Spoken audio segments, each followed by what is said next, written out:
Bienvenue dans les entretiens Restez dans le flow. Le podcast d'une MeToo où l'on se raconte et partage avec des invités, des professionnels, des parcours de vie, des résiliences.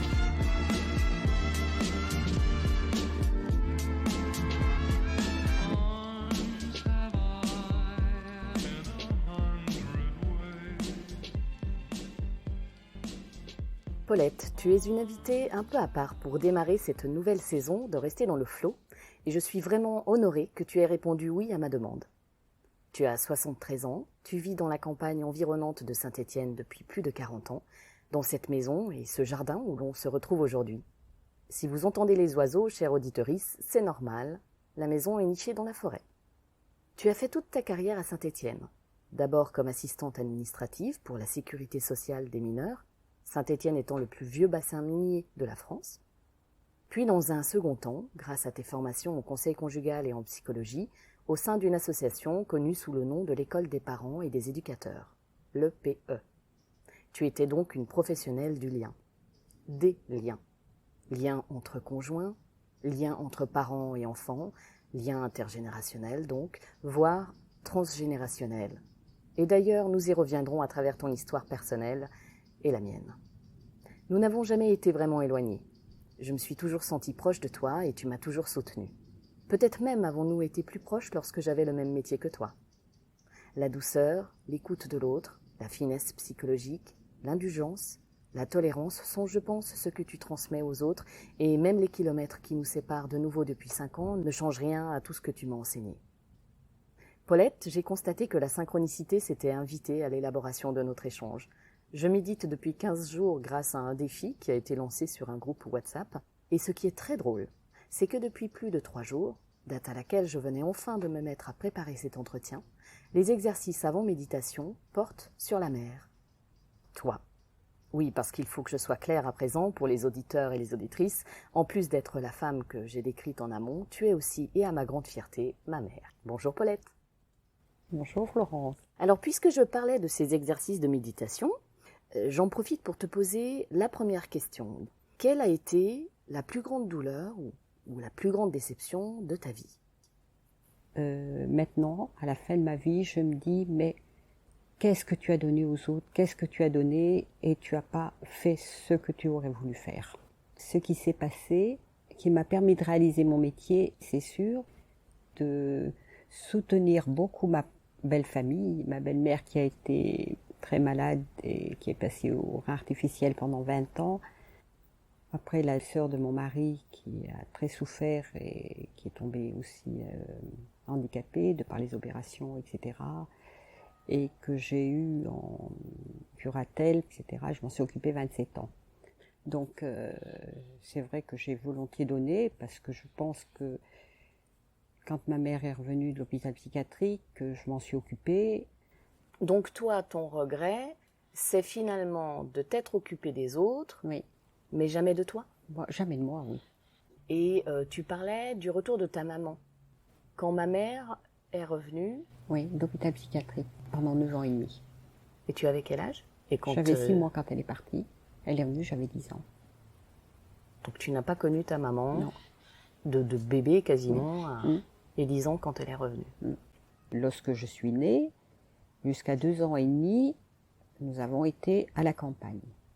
Ma famille a été obligée de déménager. C'est là où nous sommes allés chez ma tante à Firminy. À cause de ma mère qui était malade, cette tante nous a pris pendant 3 ans et demi.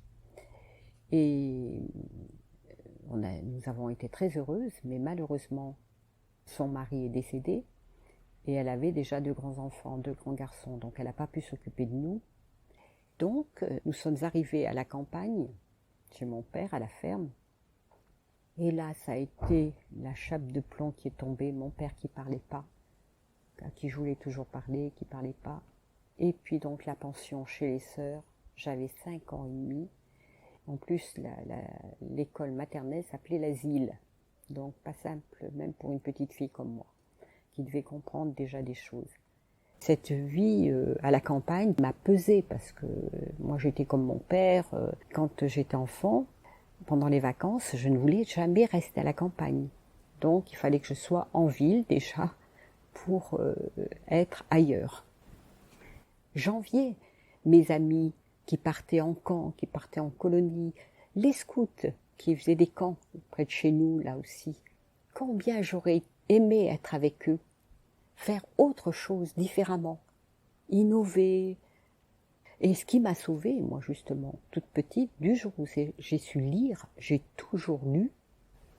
Et ça, vraiment, ça a été superbe. Mais ça m'a été reproché, parce que quand je lisais, j'oubliais tout et j'entendais pas ce qu'on voulait me dire, c'est vrai. On peut dire que tu as subi le fait de porter les autres. Qu'est-ce qui fait que tu n'as pas laissé la place aux autres? C'était naturel. On a tellement été élevés à faire des efforts et à donner, jamais pensé à soi chez les sœurs. On était dans le devoir autrefois. Le devoir d'évoluer aux femmes. Oui, c'était commun, quoi. Il devait le faire, on devait le faire, c'est tout. C'est notre travail qui a changé les choses. Le travail extérieur qui a changé, qui a fait évoluer. Autrement, les femmes au foyer, elles devaient tout faire. Et toi, tu as été femme au foyer? Non, mais j'ai tout mené de front avec l'énergie que j'avais. Et donc, dans ton histoire, tu as une maman qui a été absente pour des problèmes ou des troubles psychiatriques. Mais on ne sait pas, parce que c'était peut-être simplement qu'une dépression. On ne sait pas. J'y suis allée à l'hôpital psychiatrique, moi. Ils m'ont dit, mais madame, on ne peut rien vous dire, il n'y avait pas de médicaments, il n'y avait rien. Donc elle était internée, mais voilà, on ne sait pas plus. Combien de fois on a enfermé des femmes? Elles n'auraient jamais dû être enfermées. Elles auraient été suivies en dépression, ça aurait été très bien. Oui, parce que du coup, tu étais sa 8e enfant. Oui, surtout les 3 derniers en un an, là. Hein. Il y avait 4 petits. Toujours des retours de couche. Les 3 premiers, pareil. Donc tu as grandi en t'occupant de ta mère. Pendant les vacances, oui. Je me souviens que je la coiffais, qu'il a fallu tout lui réapprendre. C'était un zombie. Et une fois adulte, une fois mariée d'ailleurs, tu as dû t'occuper aussi en partie de ta belle-mère et de l'une de tes belles-sœurs. Oui. Et c'est en m'occupant de cette belle-sœur, un jour où nous étions chez toi à Paris, on était dans un grand point où il y avait beaucoup de voitures, et là, le flash est arrivé.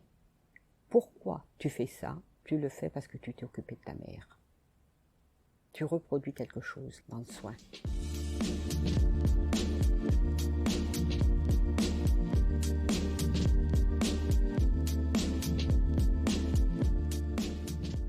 Si je te dis survivante, est-ce que ce terme-là te parle? Oh, et combien? Je suis survivante. Parce que malgré tout ce qui s'est passé, j'ai eu un mari qui a été bon, qui m'a ouvert à beaucoup de choses, parce que la vie était là avec lui, vraiment, ça a été superbe. Mais nous avons fait beaucoup de grandes fêtes chez nous. Et là, j'ai fait plein de choses intéressantes, j'ai aimé accueillir, j'étais heureuse avec tous les gens, mais je me dis que j'ai fait beaucoup. J'avais en moi une énergie très importante qui m'a portée énormément. Mais aussi, c'est grâce à tous les gens que j'ai rencontrés qui m'ont reconnue, qui m'ont aidée, qui m'ont portée par toutes leurs paroles, par toute leur manière d'être, et cette identification que j'ai pu faire à ces personnes, professionnelles ou amicales. Là, ça a été la survie pour moi. Mais la survie par rapport à quoi? Par rapport à quel événement? Eh bien, cette vie qui était un peu terne chez moi, c'est des choses qui ont été très dures à vivre. Le 3e frère a été incestueux et il a entraîné l'aîné, qui était trop gentil et un peu faible, et que mon père demandait, donc il s'est laissé entraîner par le 3e, et tous les deux, donc ça a été très douloureux, très douloureux. Ils avaient quel âge? Eh bien, moi j'avais 5 ans et demi, 20 ans. 20 ans et 16, 24. Oui, donc des jeunes adultes, quoi. Oui. Et à quel moment vous avez réussi à stopper les abus? Eh bien, c'est à un moment, je pense que quand j'ai eu mes règles, je me suis dit, j'ai compris quand même bien que il n'y avait rien qui se parlait. J'ai eu mes règles chez les sœurs, en pensionnat, et là, c'est pendant la nuit que c'est arrivé, et quand j'ai vu tout ce sang, je dis, je peux pas me lever, je peux pas me lever. Et donc une sœur est venue, et elle me dit, eh bien, tu es jeune fille maintenant. À 11 ans, qu'est-ce que c'est qu'une jeune fille? On ne sait pas. Et puis après, donc ma sœur Nini, enfin Marie-Louise qu'on dit Nini, m'a expliqué ce qu'il en était. Et là, j'ai dû comprendre des choses et qu'il fallait plus que je fasse ça, quoi. Enfin, que je laisse faire ça. Non, ou il faut arrêter ça. Enfin, quelque chose qui fait que je me suis dit, mais elle le sait. Et j'ai eu honte qu'elle le sache sans qu'on en ait parlé. Alors que la question de la honte, on le sait, c'est tout le temps au niveau des victimes, jamais au niveau des bourreaux, alors qu'on est bien d'accord que c'est au niveau des bourreaux. Mais la honte aussi, elle venait de l'école, où les petites, quand j'avais 5 ans et demi, 6 ans, me disaient « Elle est où ta maman ?»« Je sais pas.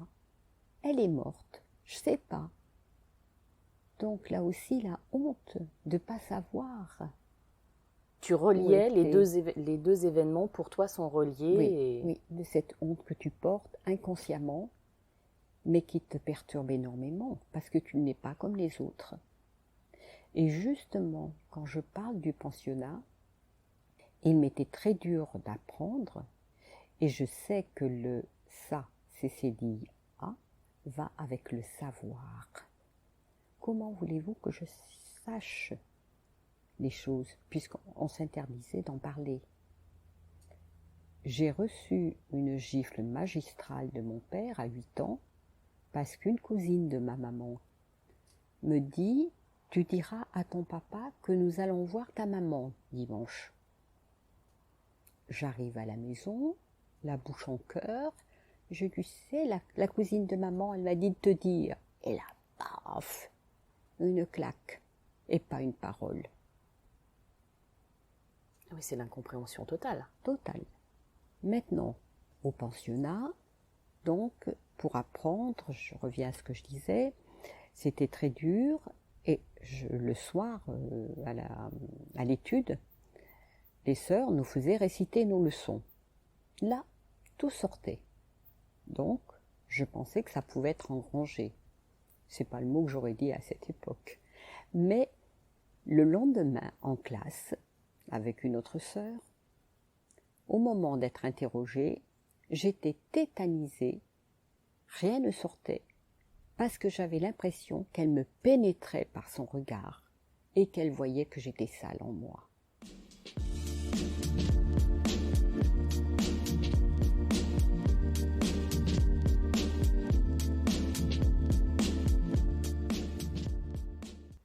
Avec tes frères, donc, à quel moment est-ce que tu as fini par accepter ça? Une fois adulte, à quelle période de ta vie? Quel a été ton cheminement psychologique? Ce qu'il faut dire, c'est que dans des familles de la Haute-Loire, mais même partout, les familles avec une éducation très chrétienne, etc., où les enfants n'avaient pas droit à la parole, eh bien, là, j'étais motus et bouche cousue, il fallait surtout pas en parler. Donc, je n'en ai jamais parlé. Par contre, c'est quand j'ai eu des relations intimes avec mon mari que justement j'ai eu des flashs.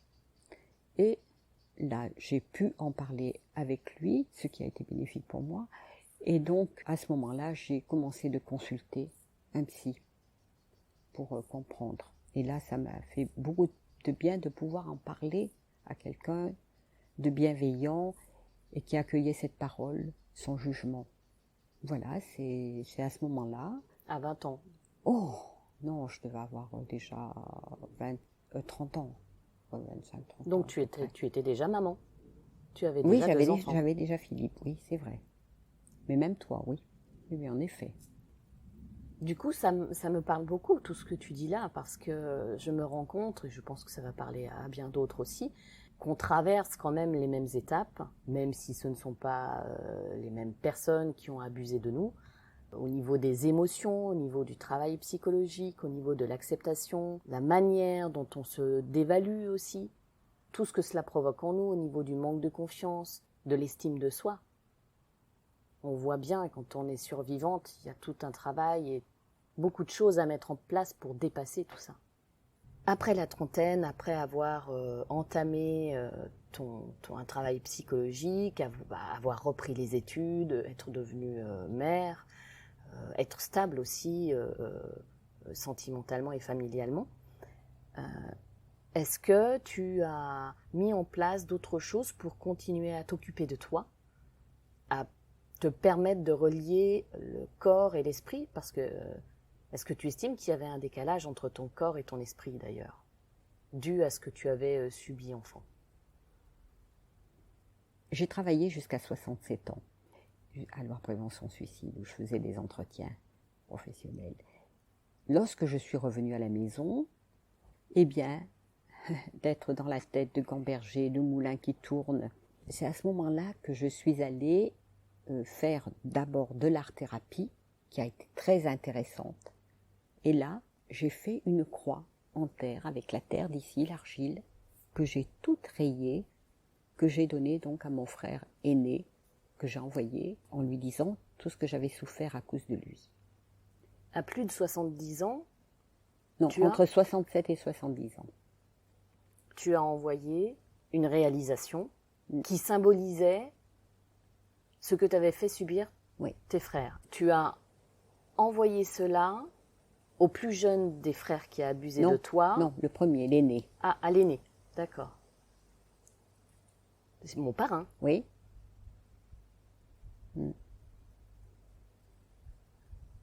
Un peu comme si tu voulais rendre à César ce qui appartenait à César. Tu t'es débarrassé du bullshit. Tout en me disant que c'est pas lui qui aurait dû la recevoir, cette lettre. Lui, il en fait partie, mais c'était pas le plus virulent. Et donc, à plus de 70 ans, tu as commencé, après ta retraite, à faire plein d'exercices, à prendre soin de ton corps. Après l'art-thérapie, ça n'était pas tout à fait résolu. Je suis allée chez une psy qui fait l'EDMR, là, le pendule comme ça. Et là, ça m'a beaucoup aidée, parce que justement, j'ai pu comprendre que j'étais restée scindée en 3 parties. C'est-à-dire la naissance où j'ai perdu ma mère, à 5 ans et demi, lorsque je suis arrivée au pensionnat, avec mon père qui ne parlait pas, et le pensionnat. Et puis je me suis nommée à 12-13 ans comme le feu follet. J'ai entendu l'autre jour quelqu'un dans un film qui parlait de feu follet. C'est quand on ne sait pas qui on est et qu'on se cherche complètement. Donc c'était l'adolescence. Alors là, ça m'a beaucoup aidée. Mais c'était pas tout à fait résolu. Là, après, je suis allée chez une personne qui fait l'hypnose. Elle m'a demandé, comme à tous, de quoi je voudrais parler. Et puis bon, je commençais de m'apaiser, de partir un peu. Et c'est le mot intelligence. J'ai toujours douté de cette intelligence. Et là, avec les séances, il y avait plein de portes qui s'ouvraient. J'ai pu dire avec elle que mon intelligence était dans une boîte complètement fermée. Et que là, il fallait qu'elle s'ouvre. Et là aussi, c'est drôle parce que maintenant, donc ça c'était tout avant 70 ans. Et maintenant, je me dis qu'à 70 ans, enfin, je suis heureuse. Parce que je n'ai plus peur de mon corps qui pourrait séduire. Quand j'étais au lycée, j'étais appelée par les garçons l'allumeuse. Alors que moi, je m'aimais pas, mais je m'aimais pas. J'avais ce qu'on appelle la culotte de cheval. Je faisais 40 en haut et 46 en bas. Donc c'était pas simple pour moi, avec mes frères qui me disaient « T'as un derrière, on peut s'asseoir dessus ». Et donc c'est maintenant, maintenant que j'ai plus peur de moi, justement.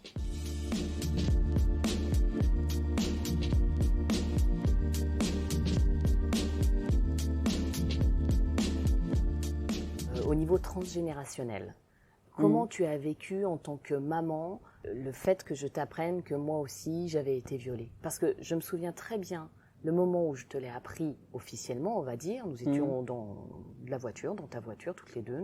Je pense que tu avais dû me récupérer au lycée ou quelque chose comme ça. On était sur l'autoroute et je t'ai informée. En tout cas, moi, c'est le souvenir que j'en ai. C'est intéressant de voir toi ce qu'il en est. Je t'ai dit ce que j'avais vécu, ce que j'avais subi, et puis j'ai dit, bon, maintenant à ton tour. C'est-à-dire que j'avais toujours su que toi aussi, tu avais été victime de viol. Alors que à aucun moment, nous n'en avons parlé. J'avais peut-être 17 ou 18 ans, jamais auparavant on en avait parlé, ou je n'avais surpris de conversation, ou rien. Est-ce que tu te souviens de ce moment-là? Et au-delà de ça, comment tu as vécu ça en tant que maman? En 1 minute. Ah ben ça a été très perturbant, énormément perturbant, et pour papa aussi. Ça a été affreux pour nous de découvrir ça. À propos de ce qui s'est passé pour toi, la première chose, c'est lorsque je suis revenue le soir, que tu m'as dit, tu avais 10 ans, et tu m'as dit, maman, si je vous aimais pas, papa et toi, je ferais une fugue. Donc c'était rassurant pour nous. Mais ça a interrogé énormément le pourquoi. Et là, j'ai même suspecté papa. Et puis je me dis, non, mais c'est pas possible. Mais j'ai jamais suspecté Pépé. Ça m'est jamais venu à l'idée. Bon, le temps a passé. Quand tu as eu 13 ans, un jour aussi où je reviens, tu me dis, presque au même endroit dans la salle, près du téléphone, que tu avais téléphoné à notre ami qui était psychologue d'abord à Saint-Étienne puis à Lyon. Et là, donc, tu me dis ça, j'en parle à papa et il me dit, mais qu'est-ce que c'est que cette affaire, etc. Je lui dis, écoute, c'est ton ami, vous peignez ensemble toutes les semaines, donc là, téléphone-lui. Il téléphone à Gérard, Gérard lui explique que tu souffrais, qu'il t'avait envoyé au CMPP à Saint-Étienne. À l'époque, tu faisais des malaises vagales. Tu n'as rien pu dire à ce moment-là. Au CMPP, on te disait que tu étais très proche de moi.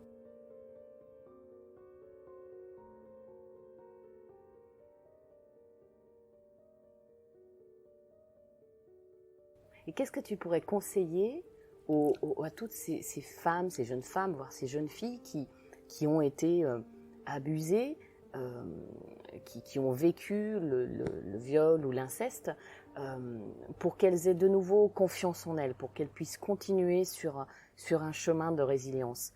C'est qu'elles aient la parole pour se libérer enfin, qu'elles puissent dire, qu'elles se disent qu'elles ne sont pas responsables, mais, comment dirais-je, qu'elles se sauvent aussi par l'art, n'importe lequel, ça peut être la musique, ça peut être la danse, ça peut être n'importe, mais qu'elles fassent quelque chose pour elles et qu'elles trouvent du plaisir à ça. Et de ne pas accuser, parce qu'on a tendance à accuser le monde entier, comme je l'ai eu fait, d'avoir souffert énormément, pourquoi on paye comme ça, mais surtout de trouver ailleurs, dans le regard de ceux qui sont porteurs, qui apportent des choses vraiment sympas, de s'appuyer sur ces gens-là, la résilience justement, et puis de faire des choses pour soi. Parce que c'est ça qui aide vraiment à être soi au plus profond de soi. De trouver, là maintenant, je me dis toujours que j'ai trouvé la Paulette qui était au plus profond de moi. Vraiment. Il y a un réaccordement en moi, très très profond. Tu es enfin devenue amie avec toi-même. Exactement, oui. Celle qui ne s'aimait pas et enfin réconciliée avec elle-même. C'est beau ça comme mot de la fin.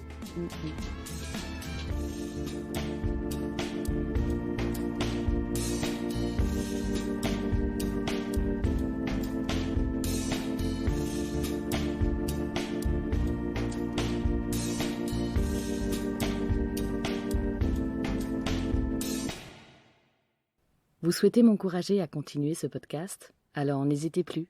Allez sur iTunes, mettez 5 étoiles et laissez un commentaire d'encouragement. Merci.